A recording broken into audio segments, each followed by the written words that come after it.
नमस्कार, मी धन्यता सोनकांबळे. आपण पाहत आहात नागराज न्यूज. सुशीलच्या मृत्यूला जबाबदार कोण? निलंगा तालुक्यातील सिंदखेड येथील तरुण सुशील बोलसुरे या तरुणाने अचानक गळफास घेऊन आत्महत्या केल्याची घटना घडली. अगदी कवळ्या वयात या तरुणाने गळफास घेऊन आपले जीवन संपवले. यामागील कारण पाहता केवळ सोशल मीडियावर येणाऱ्या फसव्या जाहिरातीला बळी पडून हा प्रकार घडल्याचे बोलले जात आहे. क्रेडिट कार्डवर वेगवेगळे आमिष दाखवले जातात. त्याला बळी अनेक तरुण पडत आहेत. जणू असाच काहीसा प्रकार निलंगा तालुक्यातील सिंदखेड येथील तरुण सुशील बोलसुरे यांच्या बाबतीत घडला असावा असा अंदाज व्यक्त करण्यात येत आहे. नेमकं असं काय घडलं असावं की सुशीलला आपले जीवन संपवावे असे वाटले असावे? जाणून घेऊयात काय घडलं नेमकं. आम्हाला पुन्हाच माहिती झाली. सरपंचानं सांगितल्यावरच माहिती झालं. आम्हाला काहीच माहीत नाही. आमच्या तर घरातली कसलीच तक्रार नव्हती ना, त्याला काहीच बर्डन कशाचंच नव्हतं. आमचं घरचं त्याचा मुलगा होता, करता धरता दुसरं काहीच नव्हतं. टेन्शन नव्हतं, आमचं कसलंच बर्डन नव्हतं त्या लेकराला. लाडात वाढलेलं लेकरं होतं. गेलं पोरासोबत पुण्याला, तिथं काम करत होतं खाजगी हॉटेलात. काहीच कळाय नाही. पुन्हा सरपंचानं सांगितले आम्हाला असं ना असं मॅसेज आले क्रेडिट कार्डचं म्हणून. ते कसलं राहते आम्हाला माहिती नाही. ते फोन आलं तर आम्हाला उचला येत नाही मोठं, ते तर का माहिती होणार आहे. आम्हाला मागणी काय, ते क्रेडिट कार्डमुळे झालं त्याचं काय न्याय मिळावं, त्याला काय शिक्षा द्यायची त्याने देऊ न्याय. खरं काय ते सगळं ते कळावं आम्हाला, बाकी काही नाही.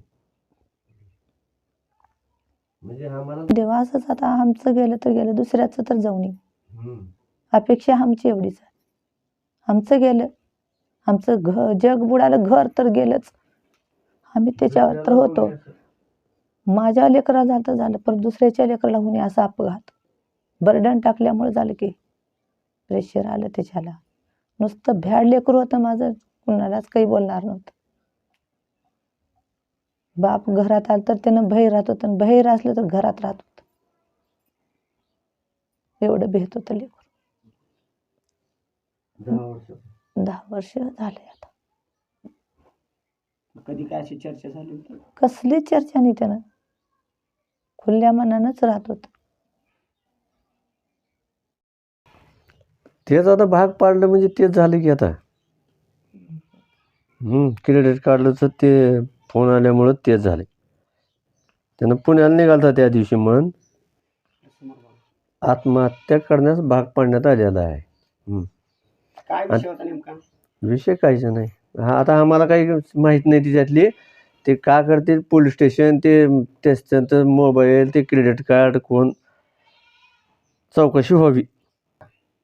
काहीच नाही, कुठलं टेन्शन नाही, कुठलं बर्डन नाही, काही नाही.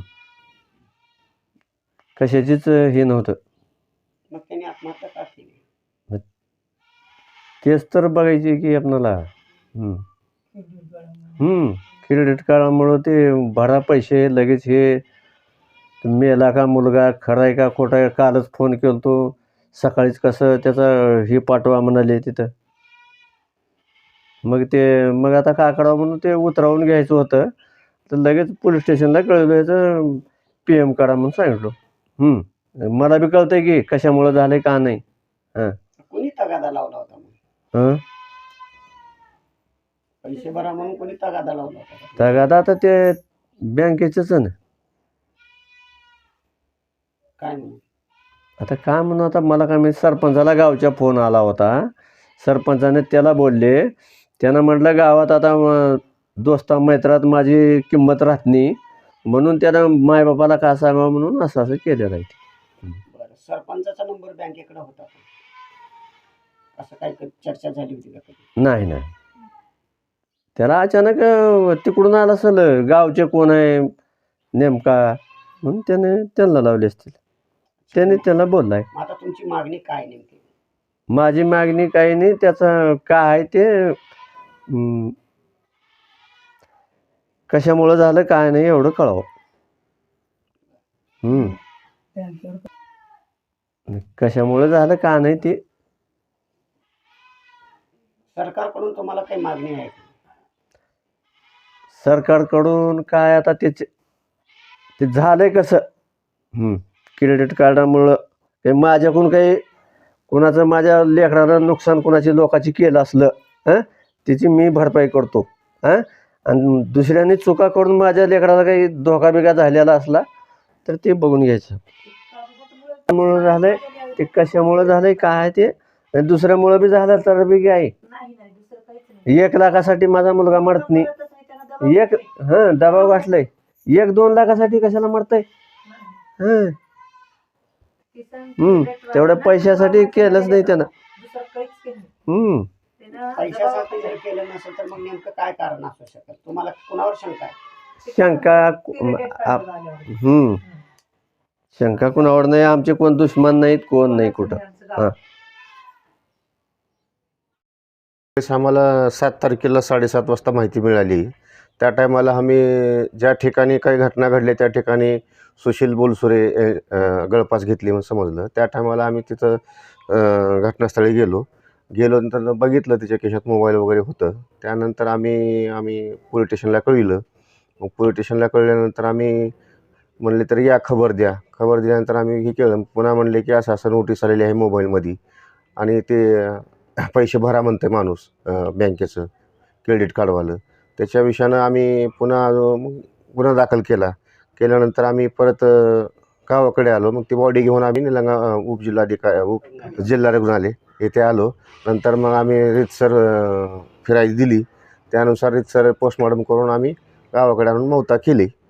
आणि त्यानंतर सुशील बोलसुरे हा मुलगा हेतकुरू होता. त्यांचे असे संबंध होते की गावात कोणाला काहीच बोलत नव्हता. आपलं काम भला आपण भला असं असत होता. आणि पुण्याला एका हॉटेलमध्ये त्याने काम करत होता. त्याची मित्र कंपनी पण सांगितले की असं काहीच नव्हतं, काही विषय नव्हता. पण हा क्रेडिट कार्डवाल्या व्यक्तीमुळंच ह्याचा अंत झाला असं एक गाव प्रमुख म्हणून असं मला समजतं. आणि त्या विषयावर मी सगळं मोबाईलमध्ये बघितल्यानंतर त्याचे पण 8 ते 9 कॉल होते त्या व्यक्तीचे फोन करणाऱ्या. आणि त्या आमच्या पुतण्याला त्यानं वारंवार फोन करत होता की असा हा व्यक्ती लोन घेतलेला आहे आणि पैसे भरत नाही. आणि त्या तगादा लावल्यामुळेच सुशीलनं आत्महत्या केली असावी हे मला कळतं आहे. आणि सर्व गावातील जनतेला कळण्यात येते की असा कोणीही क्रेडिट कार्डवरती लोन घेऊनही आणि काही झालं असेल तर आपल्या आईवडिलांशी तर सांगावं. असं एवढं टोकाचं पाऊल कोणीही उचलणे हे आव्हान करतो मी गावातील लोकांना, मुलांना. नाही आता आव्हान मी करतोय ना, सांगत असतो ना मी की बाबा असं आता हे घडलं आहे. जे काय तुम्ही केलेलं आहे पण ते तुम्ही सांगत जावा. आत्महत्या करू नका. तुम्ही आत्महत्या करू नका. आईवडिलांना सांगा, तुमच्या जवळच्या मित्रांना सांगा की असं काय झालेलं घडलं आहे बाबा, असं झालेलं आहे. पण आत्महत्या करण्याचं टोकाचं पाऊल का उचलत आहे तुम्ही? असं करू नये हे माझी एक विनंती आहे. ते 26 जानेवारी ज्या ग्रामसभा घेऊन आम्ही लोकांना सांगणार आहे की बाबा अशा काही घटना घडल्या तरी किंवा कमीत कमी सरपंचाला तर सांगावे किंवा आपल्या गावातल्या लोकांना तरी सांगावे, नाहीतर घरी तरी सांगावे. आणि ह्याच्यावर आपण 26 जानेवारीला आपलं ग्रामसभा घेऊन आम्ही त्याच्याचं काही मार्गदर्शन करणार आहे. नाही फेक कॉलपासून सावध राहा हे आमची विनंती आहे. होते. आणि मग त्यानं ज्या दिवशी गेला आपण आत्महत्या करायला त्या दिवशी मला 7:45-8 वाजता भेटला होता. आम्ही मस्त हसी मजा केलं, मस्ती केली. मग तुम्हाला बोलला की मी घरी जाऊन जेवण करून येतो. मला म्हटला तुझ्या घरी येतो मी, संध्याकाळी तुझ्या घरी राहतो. मी म्हटलं ठीक आहे ये घरी. मग बसू. मग त्याला म्हटलं मी चल तुला घरी सोडतो. नाही म्हटलं मी जातो, घर का माझ्या जवळच आहे म्हटलं. मग परत म्हटलं त्याला मी निलंगाकडे जाऊ जेवण करू म्हटलं. मी नाही नको म्हटला, कारण उद्या मला पुण्याला जायचे आहे. मग मी घरी वाट बघायला जेवण करतो घरी म्हटलं मला. एवढं बोलून मग तो घराकडे आला. मी माझ्या घराकडे गेलो. नाही हा मला तो 8-9 महिने पहिलं बोलला होता. आता ह्याच्यानंतर तर कधीच नाही. मला म्हटलं काय चर्चा झाली? चर्चा म्हणजे असंच लोन आहे म्हटलं होतं. आम्ही कधी पैसे द्यायचं, आम्हाला लगेच पैसे परत देत होता म्हटलं. मग नंतर 6 महिन्याखाली 8 महिन्याखाली मला समजा फिटलं आहे म्हटला, नील झाले समजा लोन म्हटलं मला. नंतर एक वेळा माझ्या गावाकडे आला. त्याच्यानंतर लोनचं काहीच संबंध नाही आम्हाला. म्हणजे ते एक विषयही काढला होता. आत्महत्यापूर्वी काही चर्चा झाली होती की किंवा त्याचं म्हणजे काही असं चेहऱ्यावरून काही नाही काहीच वाटत नव्हतं. म्हणजे एकदम हसी खेळ जसं आम्ही रोज राहत होतो ना तसं होतं आम्हाला आपल्यासोबत. एकदम हसी मजाक खेळले. काही बोललं की राग येत नव्हता, हसीमत होतं एकदम. सुशील माझ्याशी आणि माझ्या मित्राशी दोघं गावातले म्हणजे आमची मी आणि दशरथ जाधव आम्ही दोघं दोस्त होते जे आमच्या सर्व गोष्टी शेअर करत होता. तर याबाबत कधी शेअर केला नाही तुम्हाला? या बाबतीत नाही काहीच, एकही गोष्ट शेअर केला नाही. मग हे आपलं नंबर माझं ऑनलाईन काढले त्याने, गावाचा सरपंच असल्यामुळे मला फोन केले कंटिन्यू, कारण मी फोन कट करत राहिलो. व्हॉट्सअपला मला मेसेज टाकले नागनाथ बाबूराव आंबिलपुरे, तर ओके म्हणलो मी. नंतर सुशील दिलीपराव कुमार हे असंच टाकले होते, आहेत पुरावे.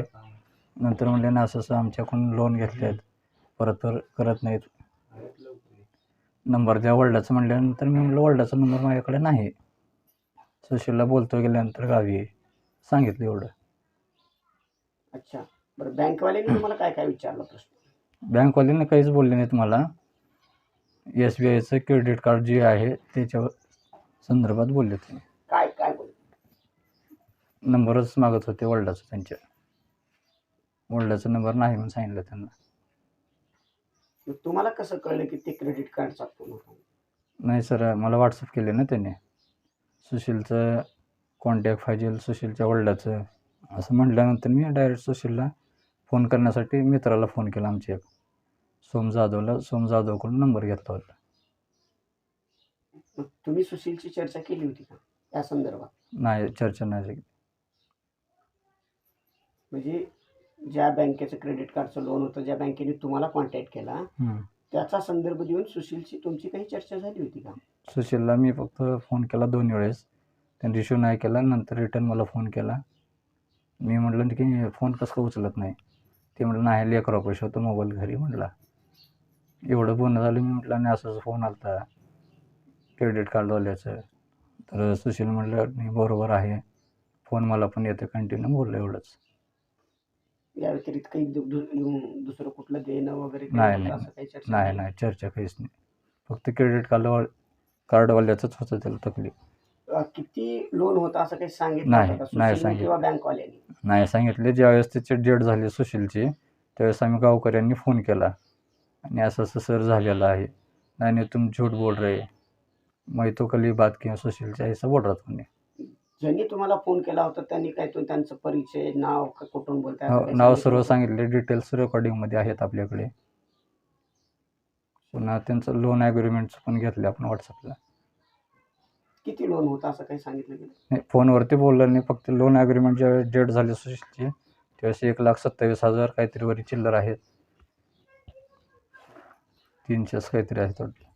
अच्छा, मग बँकेकडून तुम्हाला विचारणा केल्याच्या नंतर सुशीलशी काही संपर्क झाल्याची काही माहिती मिळते का? संपर्क सर फक्त डेट झाल्याच्यानंतर आपण गावकऱ्यांनी जे फोनवर बोलले 2-3 माणसाने, सर असं असं झालेलं आहे, तर इन्शुरन्स वगैरे आहे का? इन्शुरन्स वगैरे काहीच नाही, ते पैसे भरावेच लागेल तुम्हाला असं बोलले त्याने. मग आम्ही म्हटलं की नाही, तुमच्या दबावामुळे हे असं झाले, असं सुशीलचा घात, आणि जे काही असेल ते आपण करूया, प्रोसिजरनं पाठवतो माणसं बघायला, सुशील व्यक्तीच आहे का दुसरा कोणी आहे असं बोलले त्याने. चांगला होता स्वभाव काय इथं. आम्ही शाळेत असल्यापासूनचे मित्र होतो. जन्मल्यापासून तिथं जरा त्यापासूनची ओळख होती. आणि बारीकपणापासून एका जागीच खेळत होतो सगळे पोरं. मग भेट होत होती की असं पोराची तसलं काही बोललं नाही त्यानं.